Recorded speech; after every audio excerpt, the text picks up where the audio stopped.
என் வேர்களாக விளங்கும் யூடியூப் நேயர்களுக்கு வித்தகன் சேகரின் அன்பு வணக்கங்கள்.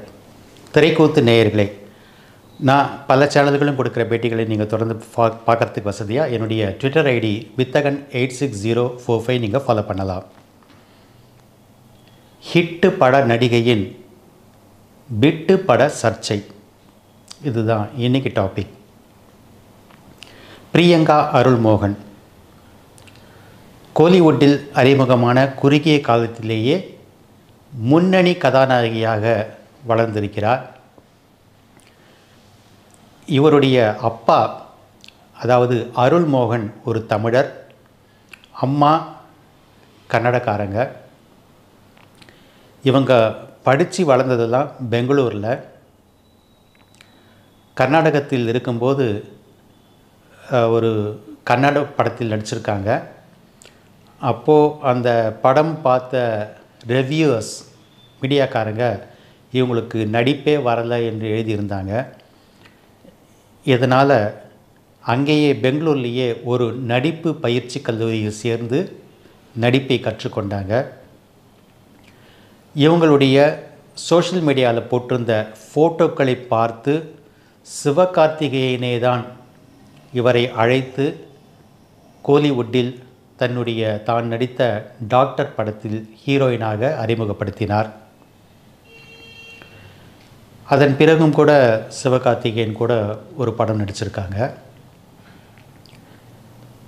இதன் பிறகு இந்த டாக்டர் படம் இவங்க நடிச்சிட்ருக்கும்போதே டைரக்டர் நெல்சனுடன் இவங்களை இணைத்து கிசுகிசுக்கள் வெளிவந்தன. டைரக்டர் நெல்சனும் பிரியங்காவும் டேட்டிங் போகிறதாக சில பேர் பேசினாங்க, எழுதினாங்க. ஆனால் அது ஒரு பேஸ்லெஸ் ரூமர். இதில் மனம் காயப்பட்டு போன பிரியங்கா கொஞ்ச காலத்துக்கு நெல்சன் கூட இணைந்து படம் பண்ணாமல் இருக்கணும் அப்படின்னு நினச்சிக்கிட்டாங்க. ஜெயிலர் படத்தில் அந்த புகழ்பெற்ற காவாலா பாட்டுக்கு டான்ஸ் ஆடுறதுக்கு தமன்னாவுக்கு முன்னாடி பிரியங்கா அருள்மோகனை தான் கூப்பிட்டுருந்தார் நெல்சன். ஆனால் முன்னாடி வந்த அந்த தவறான வதந்திகள் காரணமாக இப்போது வேணாம் சார், இன்னும் கொஞ்ச காலம் போகட்டும், உங்கள் படத்தில் நடிக்கிறதுக்கு இன்னும் கொஞ்ச காலம் போகட்டும் அப்படின்னு சொல்லிட்டாங்க. இவங்க வேகமாக வளர்ந்து வந்த நிலையில் இன்றைக்கி விஜய் 68 படத்தில் லீட் ரோல் பண்ணுறாங்க. அந்த படத்துக்காக பிரியங்காவுக்கு பேசப்பட்டிருப்பது 1 கோடி ரூபாய் சம்பளம். தமிழில் டாப் ஆக்ட்ரஸஸ் தான் கோடிகளில், அதாவது ஒரு 5-6 நடிகைகள் மட்டும்தான் கோடிகளில் சம்பளம் வாங்கிட்டுருக்காங்க. அந்த இடத்தை தொட்டிருக்கிறார் பிரியங்கா அருள்மோகன். அப்புறம் ஜெயம் ரவியுடைய அண்ணன் படத்திலும் கமிட் ஆகியிருக்காங்க. இப்போது பொங்கலுக்கு திரைக்கு வந்த கேப்டன் மில்லர் படத்துலேயும் நடிச்சிருக்காங்க. இவங்க டாக்டர் படத்தில் சிவகார்த்திகேயன் மூலமாக என்ட்ரி ஆகிறதுக்கு முன்னால் இவங்களுக்கு தமிழில் வாய்ப்பு தேடியிருக்காங்க. அப்போது சரியான வாய்ப்பு எதுவும் கிடைக்காத போது டிக்டாக் என்கிற ஒரு படத்தில் நடித்திருக்காங்க. அந்த படத்தின் டைரக்டர் மதன்குமார் ஒரு டெபட் டைரக்டர்.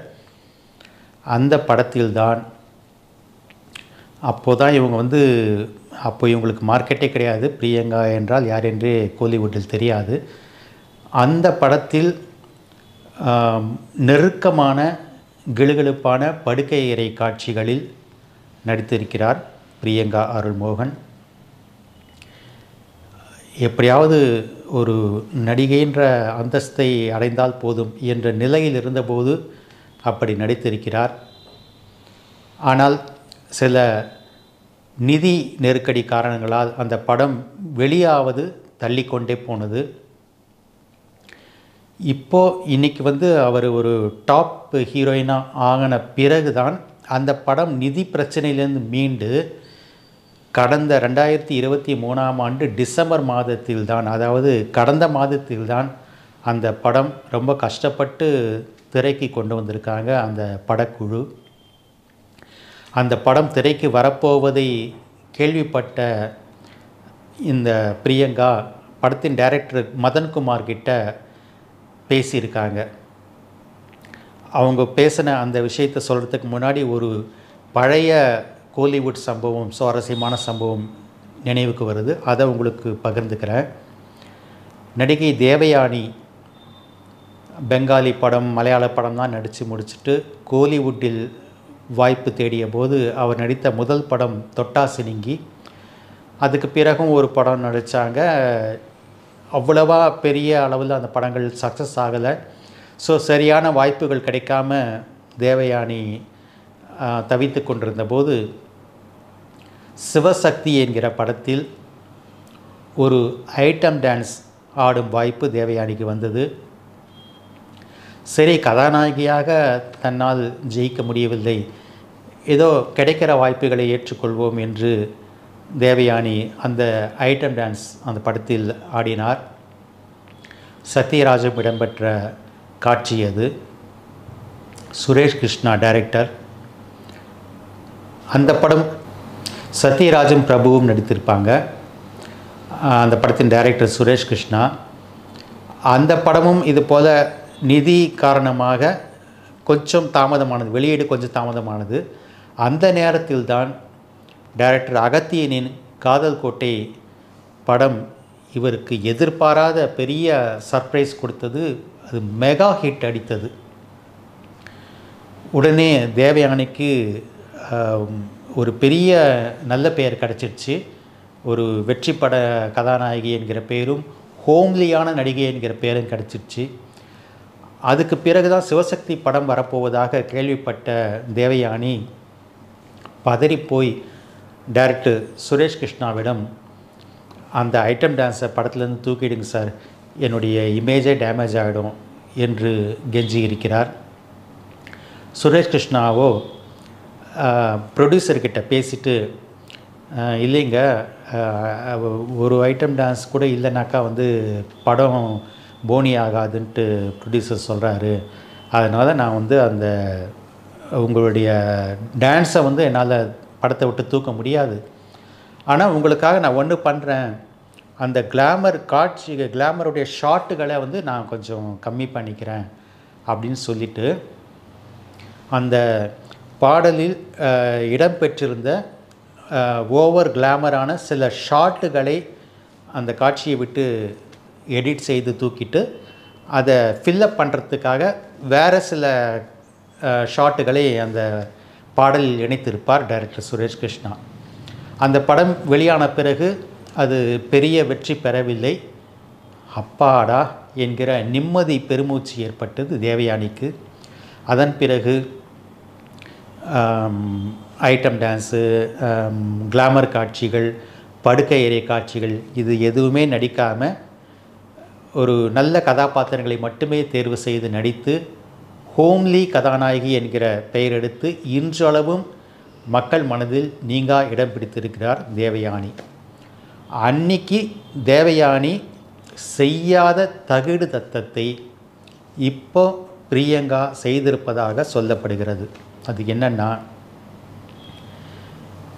தான் நடித்த அந்த செக்ஸியான படுக்கை அறை காட்சிகளை படத்திலிருந்து தூக்க சொல்லி தியேட்டர் உரிமையாளர்களிடம் பேச வேண்டிய முறையில் பேசி அவர்களை சம்மதிக்க வைத்திருப்பதாகவும், அதன் காரணமாக அந்த படக்குழுவினருக்கே தெரியாமல் பிரியங்கா நடித்த அந்த செக்ஸியான காட்சிகள் படத்தை விட்டு தூக்கப்பட்டு விட்டன, அந்த காட்சிகள் இல்லாமலேயே மக்களுக்கு அது திரையிடப்பட்டு விட்டது என்றும் சொல்லப்படுகிறது. இந்த படம் வெளியான பிறகு அந்த டைரக்டர் மதன்குமார் ரொம்ப நொந்து போய் ஒரு ப்ரெஸ் மீட்டே வச்சார். அவர் பிரியங்காவை நேரடியாக குற்றம் சாட்டவில்லை. ஆனால் என்ன சொன்னார், நாங்கள் கொடுக்கும்போது இருந்த ஃபுட்டேஜை விட 20 நிமிஷம் சீன்ஸை கம்மி பண்ணி டெலீட் பண்ணி அதை வெளியிட்டிருக்காங்க. இந்த தவறு எப்படி நடந்ததுன்னு எங்களுக்கு தெரியல. நாங்கள் வந்து கேட்டாக்கா தியேட்டருக்காரங்க வந்து அது ஒரு டெக்னிக்கல் ஃபால்ட்டுன்னு ரொம்ப கூலாக சொல்கிறாங்க அப்படின்னு சொல்லிட்டு புலம்பி இருந்தார். அப்போது பத்திரிகைக்காரங்க கேட்டாங்க, பிரியங்கா தான் தியேட்டருக்காரங்க கிட்ட பேசி அதை நீக்க சொன்னாங்களா அப்படின்னு கேட்டதுக்கு, இதை நான் நேரடியாக சொல்ல விரும்பலை அப்படின்னு சொல்லிட்டாரு மதன்குமார். அந்த ப்ரொடியூசர் பாவம் ரொம்ப நொந்து போயிட்டு அந்த ப்ரெஸ் மீட்டுக்கு கூட அவர் வரலன்னு சொல்லிட்டு சொல்கிறாங்க. அப்படி பிரியங்கா உடைய அந்த காட்சிகள் நீக்கப்பட்ட பிறகு வந்த படம் கதையே புரியாமல் போயிடுச்சான். ஏன்னா அந்த காட்சிகள் அந்த கதைக்கு ரொம்பவும் நெருங்கிய தொடர்புடைய காட்சிகளாக இருந்திருக்கு. ஸோ அந்த 20 நிமிஷ ஃபுட்டேஜஸ் தூக்கப்பட்டதுனால கதையே புரியலன்னு சொல்லிட்டு அந்த திரைப்படத்தை விமர்சனம் செய்த ஊடக மீடியாக்களும் மக்களும் பேசினதுனால 3 நாட்களில் அந்த படம் ரிலீஸ் ஆன தியேட்டர்களை விட்டு தூக்கப்பட்டு விட்டது. இந்த படத்தின் ப்ரொடியூசரும் டைரக்டரும் ப்ரொடியூசர் கவுன்சிலில் கம்ப்ளைண்ட் கொடுத்துருக்காங்க. ப்ரெஸ் மீட் வச்சு புலம்புனாங்க. அந்த ப்ரெஸ் மீட்டுக்கு அந்த படத்தின் எடிட்டர் முக்கியமானவர் அவரும் வரவில்லை. பிரியங்காவுக்கும் எடிட்டருக்கும் ஏற்பட்ட பர்சனல் டீலிங் காரணமாகத்தான் இந்த மாதிரியான தவறு நடந்திருக்கிறது என்றும், அதனால்தான் எடிட்டர் அதுக்கு பிறகு டைரக்டருடன் கை கோர்க்கவில்லை, அந்த ப்ரெஸ் மீட்டுக்கு வரவில்லை என்றும் சொல்லப்படுகிறது. இப்போது இந்த பிரச்சனை காரணமாக அந்த படக்குழு கோர்ட்டில் கேஸ் போட்டிருக்கு. கேஸ் நடந்து கொண்டிருக்கு. அந்த படத்தில்